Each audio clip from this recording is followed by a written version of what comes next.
All right, in this video, we're going to use this baseline case, and now we're going to simulate a new project.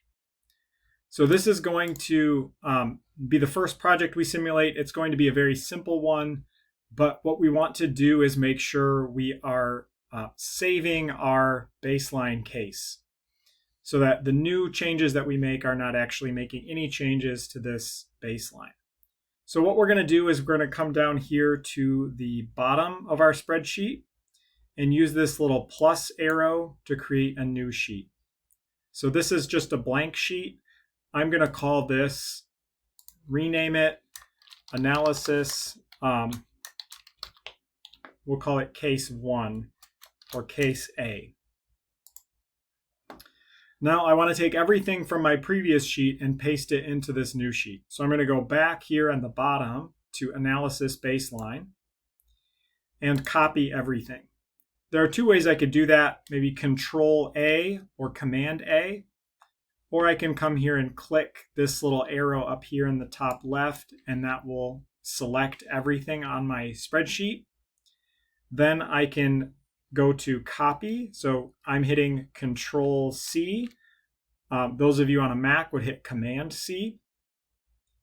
And then come over here and select the top left and hit Control V to paste.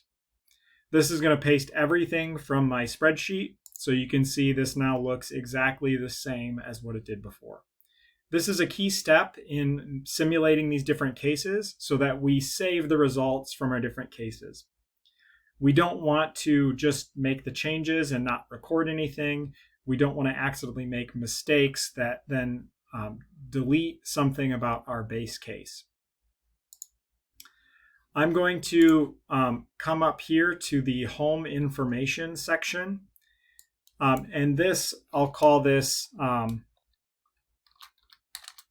caulk and weather seal. So that's what we're going to be simulating today, caulking and weather sealing. Okay, so now what I need to do is actually make that change in my spreadsheet.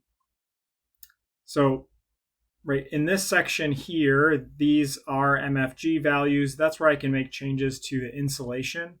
But what I want to do is just do some basic caulking and weather sealing of the exterior. So what this probably means is maybe it's actually taking window trim off and sealing around the exterior of windows, going around and caulking the foundation, any kind of holes and cracks that you can readily see from either the inside or the outside. So often around the attic and the top of the house, around the foundation, places like that.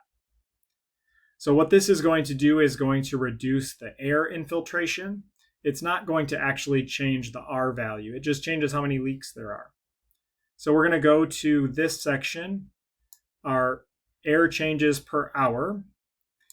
And we're going to take the total reductions and we're going to write an equation. I'm going to write equals and then select this cell for weather sealing because that's the intervention that I'm doing. If I were doing a different type of intervention, I would select a different one of these cells. Then I'll hit enter.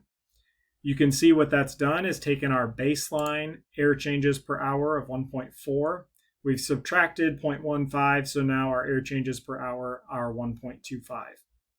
You may have also noted that these two heat transfer values have both decreased by some. Just for the sake of seeing it, I'm going to change back to 0. So you can see this is the amount of therms per month that we're spending just for our leaky house is 127 initially.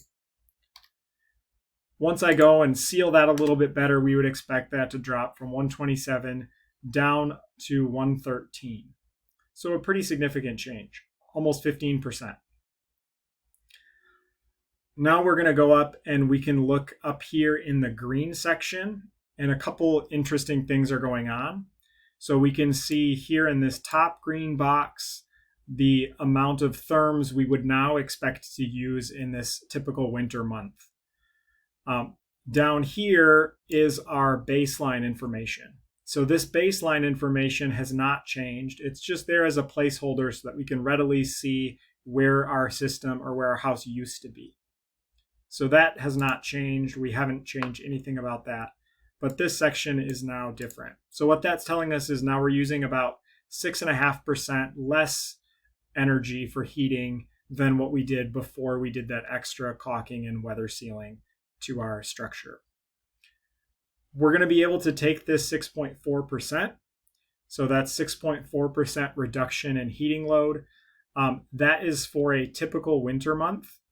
We're going to make the assumption that we should probably see about that same level of reduction on an annual basis as well. So if we're reducing it 6.4% here, we probably would see about a 6.4% reduction overall for the course of an entire year. That's going to allow us then to go and use some of the cost modeling that we've done and take this reduction in heat transfer for this case and actually eventually turn that into a cost savings. So that's how we're going to really connect changes that we make on this spreadsheet eventually to how much money that's going to save us. But right now what we can say is this initial caulking, weather sealing, we would expect to see about a 6% reduction in our heating load. So this is the first of many cases that you'll be able to do.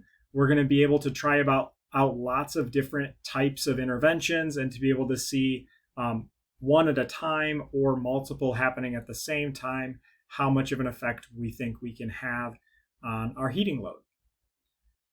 So join back with the next video and we'll look at what would happen if we added or changed our insulation.